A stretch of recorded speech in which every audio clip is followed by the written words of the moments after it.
లేక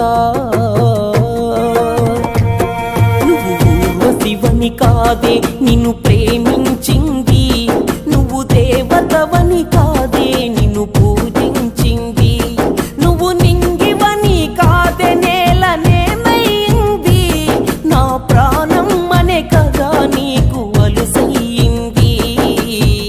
రాతలో లేని రాధమ్మ చెప్పలేను